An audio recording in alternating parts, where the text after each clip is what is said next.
রূপালী পর্দার ঝলক যতটাই মোহময়, তার আড়ালে লুকিয়ে থাকে এক নির্মম বাস্তবতা। গ্ল্যামার আর তারকাখ্যাতির পেছনে অনেকেই লড়ছেন অব্যক্ত কষ্ট আর অবাঞ্ছিত অভিজ্ঞতার সঙ্গে। ভারতীয় বাংলা সিনেমার খ্যাতনামা অভিনেত্রী অঞ্জনা বসু সম্প্রতি প্রকাশ করলেন এমনই এক তিক্ত সত্য। এই অঙ্গনে কাজ করতে গিয়ে তাকেও পোহাতে হয়েছে কুপ্রস্তাবের গ্লানিকর অভিজ্ঞতা। সাহসিকতার সঙ্গে তিনি এবার খুলে বললেন সেই অন্ধকার অধ্যায়ের কথা।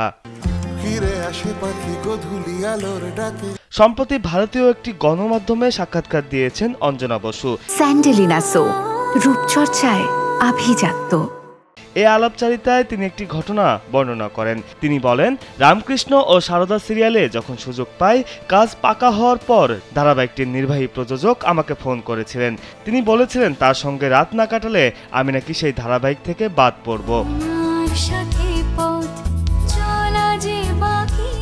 এরপর অঞ্জনা প্রযোজককে সাফ জানিয়ে দেন এটা পারবেন না, প্রয়োজনে তারা তাকে বাদ দিতে পারেন। যদিও তেমন কিছু ঘটেনি, কারণ সেই ধারাবাহিকের জন্য অঞ্জনাকে নির্বাচন করেছিলেন পরিচালক। যদিও আতঙ্কে থাকতেন এই অভিনেত্রী।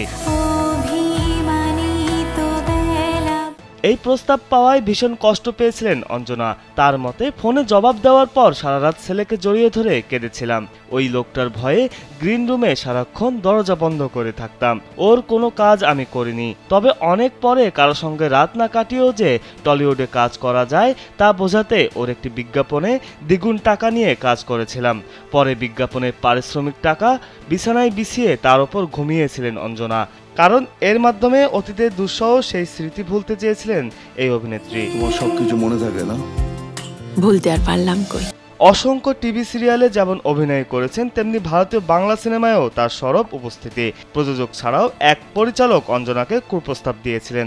সেই ঘটনাও বর্ণনা করেছেন বাই বাই ব্যাংকক খ্যাত এই তারকা। অঞ্জনা বসু বলেন, এক নামী পরিচালক, তার বয়স এখন অনেক, তিনি তার সিনেমায় আমাকে নিতে চেয়েছিলেন। এরপর তার অফিসে গিয়ে তাকে সঙ্গ দিতে বলেন। জানিয়েছিলেন সেই সময় অনেক নামী অভিনেত্রীরা নাকি তাকে সঙ্গ দেন, কিন্তু আমি সাফ জানিয়ে দেই যাব না, তাতে আমাকে বাদও দিতে পারেন। কাজ পেতে কখনো আপোষ করিনি। অঞ্জনা বসু অভিনীত উল্লেখযোগ্য চলচ্চিত্র হলো যারা বৃষ্টিতে ভিজেছিল, ছয়ে ছুটি, bye bye Bangkok, laptop, Byomkesh ফিরে এলো, আবার বসন্ত, কিসমিস প্রভৃতি।